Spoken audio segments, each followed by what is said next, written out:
Boa noite.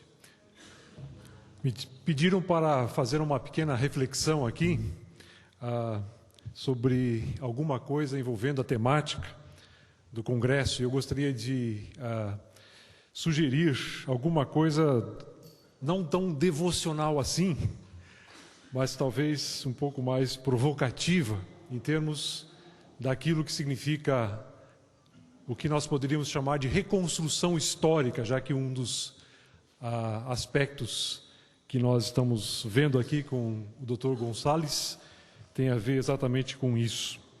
Quando nós queremos avaliar um comentário bíblico, por onde nós começamos? Eu não sei se essa é a prática dos irmãos, mas a minha é sempre a seguinte: eu vou procurar a passagem ou as passagens mais controversas, mais difíceis, mais complexas do livro bíblico para então verificar o que o autor faz com aquela passagem, e aí eu posso avaliar o grau de profundidade de trabalho que foi feito em relação ao comentário. Tem um livro do Novo Testamento que se presta muito bem a isso, porque ao mesmo tempo conta a história da expansão inicial do cristianismo, e tem diversas dessas passagens que poderiam ser utilizadas para uma avaliação de comentários. É o livro de Atos. Eu gostaria de começar com Atos, olhando para o versículo 3 do capítulo 20, versículo 6 do capítulo 23. Atos 26, 3. 23, 6. Eu estou confundindo aqui o 6 e meia dúzia e o 3 também. 23, 6. O que vocês têm aí no slide é o texto da Almeida 21. Mas como eu já estou avançado em dias, eu tenho aqui a NVI com letra grande, então vocês me perdoem, eu vou ler aqui na NVI. Então Paulo, sabendo que alguns deles eram saduceus e os outros fariseus, bradou no sinédrio: irmãos, sou fariseu, filho de fariseu, estou sendo julgado por causa da minha esperança na ressurreição dos mortos. Nós temos nessa passagem uma afirmação um tanto quanto esquisita de Paulo, para dizer o mínimo daquilo que nós, à primeira vista, encontramos no texto. Sou fariseu. Imagina alguém na sua igreja, um líder espiritual, levanta e diz: sou fariseu. Como soa isso? Evidentemente, nós temos já uma ideia do que seria ser um fariseu e não soaria muito bem. E quando nós lemos um texto como esse, nós temos um desafio muito grande de tentar entender o que está acontecendo aqui, o que Paulo está dizendo, por que ele diz isso. Brevemente, essa passagem aí está num contexto em que Paulo quase é linchado em Jerusalém, praça pública, salvo pelo centurião romano e depois pelo comandante romano. Ele reivindica a sua cidadania romana, capítulo 22, e finalmente é entregue ao sinédrio, a corte máxima em Israel, para ser avaliado, julgado. E então denúncias poderiam ser oferecidas contra ele. E dentro desse contexto que nós encontramos Paulo afirmando isso que ele diz aqui. O que chama atenção nessa passagem é que nós encontramos dois aspectos característicos de Atos nessa declaração de Paulo. Duas coisas que aparecem o tempo todo no livro de Atos. Aquilo que a gente chama de continuidade histórica e descontinuidade. Continuidade encontramos em diversos lugares no livro de Atos, do começo até o fim. Capítulo 2 de Atos, a igreja primitiva, depois de Pentecostes, o que ela faz? Ela se reúne no templo, louvando a Deus, contando com a simpatia do povo, Deus ia acrescentando a cada dia os que iam sendo salvos. Nós encontramos uma igreja de Jerusalém que funciona como igreja mãe em relação aos samaritanos, em relação ao pessoal de Antioquia, que está lá na Síria.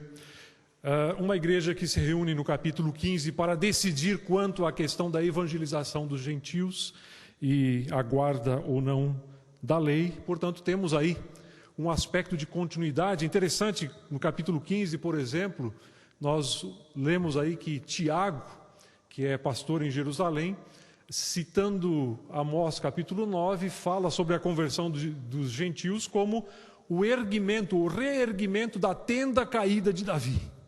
Continuidade com aquela história que vinha lá atrás. Ao mesmo tempo, encontramos no livro de Atos diversos eventos, diversas ocasiões em que a descontinuidade também é apresentada. Capítulo 7, um xará meu, fala sobre aquilo que significa ser povo de Deus, o que significa ser terra santa, o que significa templo depois de Jesus Cristo. Ele diz, inclusive, que Midian é terra santa. Midian, onde ficava o Monte Sinai. Tira as sandálias dos seus pés, porque o lugar em que está é terra santa. Deus diz para Moisés em Midian, relativizando aquilo que é o conceito em Israel sobre terra santa. Saiam essa excursão aí para a terra santa, né? É bom rever os conceitos. A descontinuidade nós vemos mais adiante, quando no final do livro de Atos, capítulo 28, acontece em Roma uma ruptura aparentemente muito mais definitiva em relação ao judaísmo, o cristianismo que começa a ganhar maturidade e maioridade. Quando Paulo se reúne com os líderes em Roma e depois de expor o evangelho, eles recusam a oferta do evangelho e ele diz: eu vou para os gentios. Então, nós vemos o tempo todo em Atos esses dois temas, e aqui nós encontramos a mesma coisa, quando Paulo diz: sou fariseu, apesar de soar estranho para nós, apesar de soar aos nossos ouvidos uma coisa meio esquisita, aparentemente Paulo disse isso conscientemente. Mas quando você pesquisa os comentários, e eu comecei essa reflexão falando sobre a avaliação de comentários bíblicos, você vai encontrar algo muito interessante, porque as opiniões quanto a isso se dividem.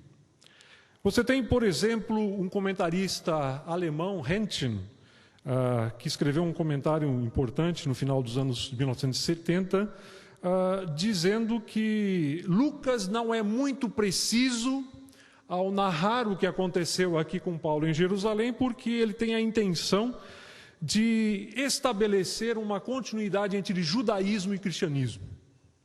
Então ele deliberadamente mexe os pauzinhos, mexe com a informação que ele tem à mão, para que essa sua intenção com o livro de Atos permaneça.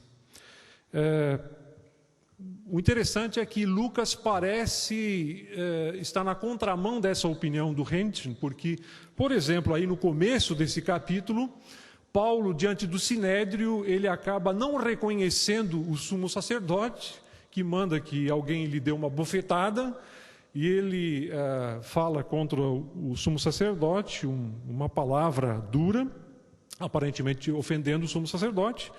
E depois, quando ele é informado de que esse é o sumo sacerdote, Lucas, sem a menor cerimônia, diz que Paulo pediu desculpas quanto a esse seu equívoco. Um segundo tipo de opinião, e que talvez seja aquilo que nós encontramos em muitos comentários por aí, mais do que qualquer outra, é de que Paulo usa de uma espécie de santa malandragem aqui, né? Porque, afinal de contas, o Sinédrio é composto de saduceus, na sua maioria, e alguns fariseus, e está bem dividido entre eles. Por razões que o texto mais adiante explica, que vocês conhecem sobre o tipo de crença de cada um desses grupos. Então, Paulo simplesmente usa de um expediente oportunista para livrar-se de uma situação complicada, o que na realidade não acontece no texto, porque se você continuar lendo o texto, você vai perceber que o comandante romano tem que livrar Paulo de um quase linchamento mais uma vez, dessa vez aí dentro do Sinédrio. Mais um britânico chamado William Farrar, no século XIX, diz que Paulo tem uma uma atitude indigna de Cristo, porque juntamente com Cristo ele poderia dizer para o sumo sacerdote: parede branqueada, ou Jesus diz sobre Herodes que é uma raposa, mas Jesus nunca diria, e eu estou citando Fara, nunca diria: sou fariseu. Não diria porque nunca foi, é claro, mas Paulo foi fariseu e poderia dizer uma coisa como essa. Mais interessante ainda, além dos comentários, se você for na internet, você vai descobrir alguns programas radiofônicos de gente famosa, por exemplo, nos Estados Unidos. Eu vi alguém que é conhecido, inclusive, no Brasil, absolutamente perdido diante de uma pergunta de um ouvinte sobre essa passagem, e não sabendo o que dizer. Não, Paulo parece que faz alguma coisa aqui, tentando desestabilizar o ambiente para que ele possa sair dessa situação, e simplesmente essa é a resposta de uma pessoa que aparentemente não tinha maior informação sobre essa passagem. A ideia da continuidade que nós temos aí no texto, talvez seja muito melhor resposta para essa aparente dificuldade que nós temos com essa afirmação paulina. Paulo, quem sabe, diz a verdade aqui, ele continua sentindo-se fariseu, e é nós que precisamos, talvez, somos nós que precisamos rever nossos conceitos ou preconceitos ou pressuposições em relação ao que significava ser alguém identificado com esse grupo dentro daquele momento histórico. Talvez uma visão mais alinhada com a perspectiva da história da salvação, como ela é delineada no texto bíblico, nos dê alguma informação importante quanto a isso. Paulo vê no evento da morte e ressurreição de Cristo, ele cita a ressurreição mais adiante, no mesmo versículo, a realização, o cumprimento de todas aquelas expectativas que os judeus tinham quanto ao Messias, e particularmente quanto às expectativas dos fariseus no que se refere à ressurreição. Os saduceus são aqueles que não creem na ressurreição, são aqueles que questionam Jesus com aquela história absurda da mulher que casa com 7 irmãos, lá no Evangelho. São os saduceus que perturbam a igreja e que começam a perseguir a igreja, capítulo 4 de Atos, porque eles pregavam em Cristo a ressurreição dos mortos. Os fariseus têm uma atitude, pelo menos, no mínimo, neutra ou então favorável ao cristianismo. Você já ouviu falar de Gamaliel, capítulo 5 de Atos? Gamaliel diz: olha, deixa que a coisa prossiga. Se for de Deus, quem somos nós para ir contra? Se não for de Deus, vai morrer na casca. Basicamente é isso que ele diz. Quando nós lemos o capítulo 15 de Atos, encontramos uma referência a muitos fariseus que criam. Capítulo 21, a mesma coisa.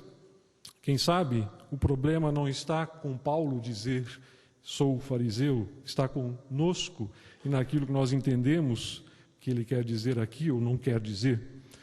Paulo não teve que jogar fora o neném com a água do banho, se é que você entende o que eu quero dizer com isso. Jogar fora aquilo que ele aprendeu no judaísmo, aquilo que eram as esperanças messiânicas, aquilo que eram as esperanças sobre o reino de Deus. Ele simplesmente teve que adaptar, a partir do evento morte e ressurreição de Jesus, aquilo que ele já conhecia, com essa nova realidade da encarnação do Filho de Deus se manifestando poderosamente pela ressurreição. O interessante é que no prosseguimento do texto, na próxima vez que Deus fala, que o Senhor fala com Paulo, versículo 11 desse mesmo capítulo, nós não encontramos nenhuma censura a Paulo. Paulo, que você teve na cabeça ao dizer que era fariseu? Muito pelo contrário, encorajamento. Paulo, assim como você testemunhou em Jerusalém, você vai testemunhar de mim em Roma. Tenha bom ânimo. Esteja firme nesse propósito. Paulo permanece fariseu e não precisa deixar de sê-lo. Nós é que talvez tenhamos que rever as nossas ideias sobre o que significava ser fariseu, pelo menos na concepção que Paulo tinha sobre a obediência à lei e sobre a busca de Deus e sobre a esperança na ressurreição. É verdade que quando nós lemos os evangelhos, nós acompanhamos Jesus com críticas duras aos fariseus. Mateus capítulo 23, ai de vocês, escribas e fariseus, mas não é só isso que nós encontramos Jesus também elogiando o mestre da lei, que provavelmente fariseu, que estava muito próximo do reino. Encontramos, como já mencionamos antes, no livro de Atos, muitas referências aos fariseus de uma maneira bastante elogiosa, inclusive, ou pelo menos neutra. Mas quando nós vamos para a reforma protestante, nós talvez aí encontramos a raiz da nossa caricatura sobre aquilo que o Novo Testamento apresenta e a nossa estranheza com Paulo nesse texto. Por quê? Porque para os reformadores, e eu estou pensando particularmente em Lutero, os fariseus eram os precedentes históricos dos católicos medievais que queriam alcançar a salvação pelo esforço próprio, pelo mérito próprio e pelas indulgências. E Lutero não teve a menor paciência com esse pessoal. Eu tenho ficado surpreso muitas vezes com os meus colegas teólogos luteranos, que às vezes dão a impressão de que Paulo só pôde escrever Romanos e Gálatas depois de ler Lutero. Se ele não tivesse lido Lutero, jamais teria escrito o que escreveu em Romanos e Gálatas, ou pelo menos teria escrito algumas bobagens se não tivesse lido Lutero antes. Infelizmente, nós, às vezes, como teólogos e teólogas, esquecemos que parte da nossa tarefa também é a reconstrução histórica, de uma forma que lê o texto de uma maneira fiel, que não violenta o texto. Um teólogo, agora só estou citando teólogos luteranos aqui, vocês me desculpem, mas não tem jeito, chamado Käsemann, em meados do século XX, na Alemanha pós-guerra, fez o seguinte diagnóstico quanto à questão, por exemplo, de um Cristo abstrato, desvinculado com a realidade histórica que era oferecido na teologia alemã do início da primeira parte do século XX. Ele disse o seguinte: um Cristo sem conexão histórica pode ser usado para qualquer coisa, inclusive foi usado pelo nazismo para qualquer coisa que era intenção absolutamente anti-Deus. Então nós encontramos aí um desafio muito grande para nós, num texto como esse, de olhar para a nossa tarefa como também pessoas que se ocupam com reconstrução histórica e de fidelidade nessa reconstrução histórica e de não ficarmos presos a estereótipos ou caricaturas, por melhor das intenções que as pessoas têm em relação a certas coisas no texto bíblico, como, por exemplo, o farisaísmo. Encontramos nesse texto também descontinuidade, quando vemos aí a menção que Paulo faz à ressurreição, e esse é um tema excelente, absolutamente interessante, mas que nós não teremos tempo aqui com nossa breve reflexão de avançar, mas a ressurreição, apesar de ter um aspecto de continuidade, porque é a ressurreição do corpo e da pessoa, dentro desse caso específico que nós encontramos da pregação de Paulo no livro de Atos, representa uma ruptura, uma descontinuidade com a história, porque agora o fim da história vem para o meio da história, porque a ressurreição de Jesus é a ressurreição do fim, e ela invade o presente e modifica a estrutura das coisas, modifica a estrutura da história da salvação. A ressurreição de Cristo é diferente da ressurreição de Lázaro. Aqui em Atibaia tem uma funerária, eu não estou ganhando nenhuma comissão deles aqui para falar sobre isso, chamada Santo Lázaro. Eu imagino que seja propaganda enganosa, mas, em todo caso, a ressurreição de Cristo não é a ressurreição de Lázaro, é a ressurreição do último dia.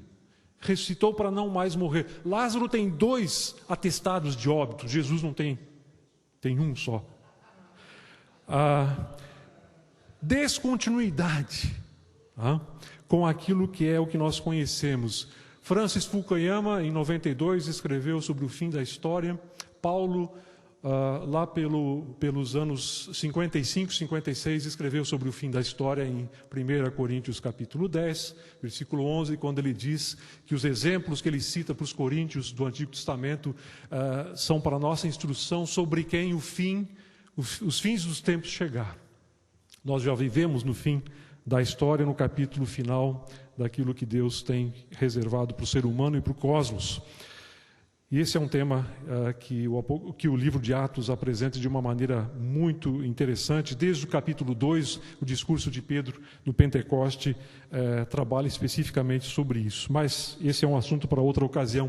Eu queria terminar dizendo que a nossa tarefa talvez seja muito maior do que nós imaginávamos como teólogos. O teólogo tem que ser conhecedor de muita coisa, além de línguas originais, além de filosofia, além da língua que ele mesmo fala e outras línguas que ele talvez fale, ele precisa também saber fazer reconstrução histórica.